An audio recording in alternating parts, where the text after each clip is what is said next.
Now, let's talk NFL. Patrick Mahomes and Lamar Jackson was supposed to be the coming attraction that we've been sold all season for the AFC title game, but it's not happening. Mahomes did his bit with a mix of Joe Montana and Steve Young last night as he put up 51 points against the Houston Texans, but Lamar Jackson got blown up by the Tennessee Titans the day before. Mike Carlson is with us. Mike, good morning to you. How you doing? A little bit bleary-eyed. The NFL starts these games later this year. You know, the early game didn't start till 3:30 Eastern time, their time, which means the later game starts later and ends later, and I get less sleep. So it's all a conspiracy. I know the next week the last game is going to kick off at something like 2 o'clock in the morning or 20 to 2, and you're like, this is just. It's too difficult for us NFL fans to bear with it, but it was actually worth it, I suspect. Let's talk about the most recent game then, because if people are just waking up to it, Green Bay are through to face the San Francisco 49ers in Santa Clara next week. How did they manage to see off Russell Wilson? Was it straightforward? Not completely straightforward, but they did what they usually do, which is to get off to a pretty good start. And build up a lead, and they maintained it through the second quarter, which is something they haven't always been able to do. So it was 21-3 at the half. And then Seattle started to come back, but they did get one touchdown drive in the second half, and they held off the Seahawks primarily with a lot of pressure on Russell Wilson. And, you know, Wilson started to do his Lamar Jackson or Patrick Mahomes imitation in the second half, gaining some yards running as well. But they were able to keep that under control. They got a crucial first down at the end of the game, which was pseudo-controversial, but as someone who spent most of the night tweeting about horrible refereeing calls and silly rules and stuff, I actually had no problem with that one. It looked in real time like it was a first down. And really, I think Seattle had no ability to stop Davante Adams, and that was the biggest part of the game. Whenever Rodgers really needed a big play, he was able to go to Davante Adams and the Smith brothers, Zadarius Smith and Preston Smith, both of whom were acquisitions during the before the season, but in the offseason, really did a great job pass rushing for them, and Kenny Clark played really well. So you know, I think that was the nature of the game, and the home field advantage in Green Bay, and the fact that the later you start a game in January in Green Bay, the colder it gets. No cases of frostbite were reported so far. Anyway, let's talk about the wild game that happened before that, because one quarter in, it looked like we were all set for another big shock. The Kansas City Chiefs were 21-0 down. It was the most points that Houston had scored in franchise history in the first quarter. Tyreek Hill had muffed a punt. There'd been a blocked punt. Deshaun Watson was playing relatively well. His wide receivers were playing okay. Will Fuller was on the pitch. It all looked like this was set up for something amazing to happen, and then something amazing did happen. Patrick Mahomes woke up and reminded everybody that he is the best quarterback in football and not Lamar Jackson. Yeah, and it was a strange thing, because you couldn't really point to a lot that the Texans had done well in that first quarter, but you could point to a lot of mistakes by the Chiefs, and that's not to minimize the fact they made a great, Barkevius Mingo made a great special teams play to block a field goal. They had Will Fuller V back, so he can take the top off a defense and make plays, and that lets Kenny Stills make plays. But you would have thought that their Houston defense would be better able to at least contain Kansas City in the second quarter. And of course, they had their own mistake, which was the big fumbled kickoff, which the ball was just popped out and went right to the Chiefs.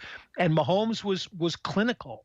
The Texans never adjusted at halftime to how they were going to cover Jason Kelce, the tight end. They kept man covering him, and he kept beating man coverage, and they were double teaming him, and he was beating double teams. And, you know, it's very difficult because you really want to have a safety always playing behind Tyreek Hill.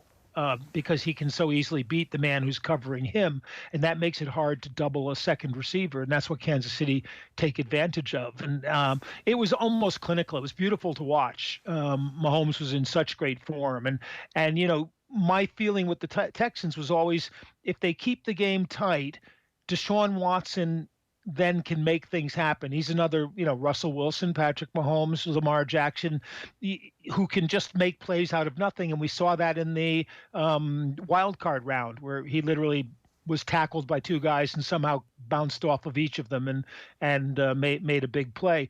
But that just wasn't going to happen. It never looked like they were going to get back in the game. Bill O'Brien had, the look of a deer in the headlights.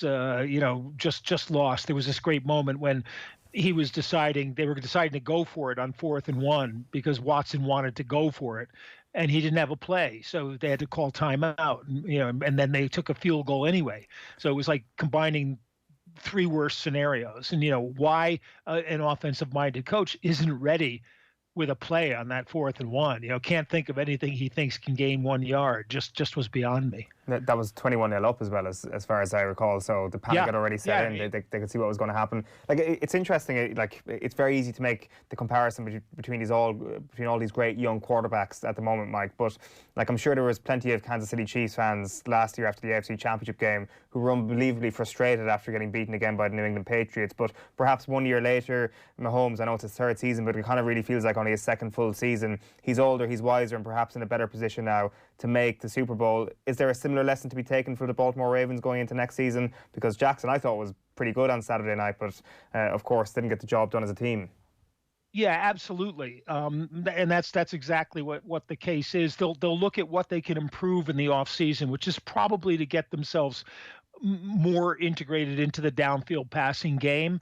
And maybe look for a breakaway kind of runner in simple stuff, small stuff. But the problem in that game was that Tennessee took the lead, an early lead, and then a big lead. And Baltimore's not really designed to come back. If you woke up in the morning and hadn't seen the game and you looked at the stat sheet and you saw that Lamar Jackson had thrown the ball 59 times, you would know that Baltimore had lost that game. It's not what they're designed to do. And you might say, okay, well, maybe Mark Ingram was a little tired. I think one of the big factors probably was the fact that they rested their key players in week 17 and then had the bye week. And I said this in my column last week. You remember when the Colts used to do that and then come out really rusty? It's the question of rest versus rust. And when you have an offense that's it's a power offense, but it depends a lot on timing. It depends on all the pieces clicking neatly together for that run game. And it just didn't look like it was quite there. Jackson was gaining yardage on his own, but Mark Ingram wasn't getting very much done. Gus Johnson. And then, of course, they only carried because they were down. I think Ingram and Johnson had something like 9 carries between them or 12 carries between them, which is not the game they want to play. So I also find it really interesting that, in back-to-back weeks, Tennessee with all those expatriates coaching and playing, beat New England and then go and beat Baltimore. And it was little noticed, but Dean Pease, their defensive coordinator, was with the Patriots, then with the Ravens, and is with Tennessee. And it wasn't the same offense, granted, because Lamar Jackson wasn't there, but he knows John Harbaugh pretty well. And they seem to do a pretty good job of controlling that offensive line that literally, for the Ravens, ran over most people. Lamar Jackson was still really good, though, right? That's the weird part about this. He's going to get criticism for losing a game where he's the best team, and he's had that best season against the Titans, who have 9-7 and really come from nowhere. But I think his reputation is actually enhanced by the quality of performance that he put in. He still tried to carry the fights. To an extent, yeah. And he can be a one-man show if he has to be. And some of the mistakes there were a lot of incompletions, which if people now go back and watch the highlights, it's going to look like Jackson was on fire. But there were an awful lot of incompletions there. But the interception by Byard went through Mark Andrews' hands. They were dropping stuff, and this was kind of it was kind of the same situation as the Chiefs in the first quarter. Baltimore did everything they could to help Tennessee build up a big lead, and then unlike the Chiefs, they're not really designed to come back from it because they don't play a wide open kind of game. Lamar Jackson can make those plays, but they're not set up to run those plays. They don't really have the personnel to run those plays. Although Hollywood Brown eventually is going to be one of the dominant receivers in the NFL. I think that was an interesting Brown versus Brown battle, AJ Brown and Hollywood Brown, and AJ Brown just needs a better nickname, to be able to get more attention. It also puts it's strange to me. I was watching because there were so many ex-Patriot players involved. It put the Patriot season into a lot of perspective, because you have to realize exactly how bad their offense was when you look at their loss to Kansas City, their loss to Houston, their loss to the Ravens, their loss to the Titans. They were in those games. They should have beaten Kansas City. They could have beaten Tennessee. They could have or they could have stayed in the game with Baltimore, apart from a fumble by Edelman. So, it's really strange. And then I saw Jason Veldheer comes on the field to play, starting at tackle for the Packers. And it's another guy they signed at the beginning of the season.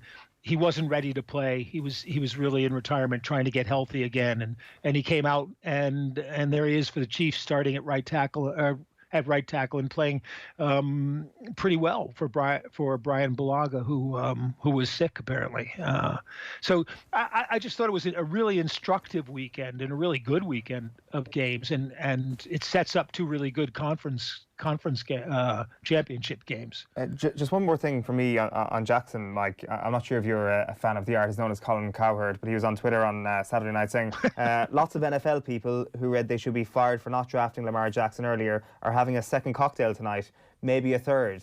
There's going to be. I think that was a little extreme and very Colin Cowherd, wasn't it? I don't think Jackson did. I think Jared's right. I don't think Jackson did anything to make anybody think he's not going to continue to be a great quarterback in the league, and someone you can build around. I think you just need to adjust what's around him.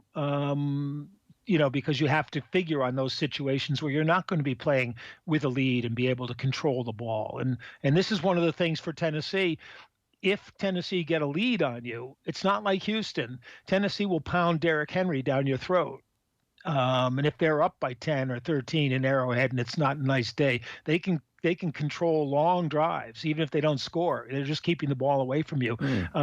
They beat Kansas City earlier in the season in Tennessee, admittedly, and it was a wild kind of shootout game. But they could do that. I mean, I wouldn't write them off immediately. Yeah, I was going to. That's the next thing I wanted to talk about. When you look back at some of those America's games, and you look back at some of the teams who actually would win in blowouts, the Niners teams, the Montana, the Steve Young team in particular, didn't actually have any games once they got out of their division, and once they would beat the Giants or the Cowboys. The playoffs were easy for them. They would just roll over teams in a way that it felt like Patrick Mahomes and his offense just has this ability to drop 50 points really quickly, as we saw. In 3 quarters, they dropped, in 2 quarters, really, they dropped 50 points. Yeah. There is a possibility that they might just do that to everybody who's left. And yet, the way Tennessee have just stuck in there the last 2 weeks against very, very good teams suggests that we should actually have a match, right? It's not going to be a blowout. Oh, no, not at all. It's going to be much harder for them on the road. But, of course, they've won these last 2 on the road as well. And I think someone pointed out during the commentary that given with the last week of the season when they beat Houston to win to qualify for the playoffs, they would have beaten, if they beat Kansas City, they would have beaten all 4 division champions 4 weeks in a row, all on the road, which would be an accomplishment I don't think anybody's ever done before. But I wouldn't write them off. I think they've got a good thing going with their offense, and Tannehill is playing very, very well. And he doesn't have to do anything really great except make 1 or 2 plays a game.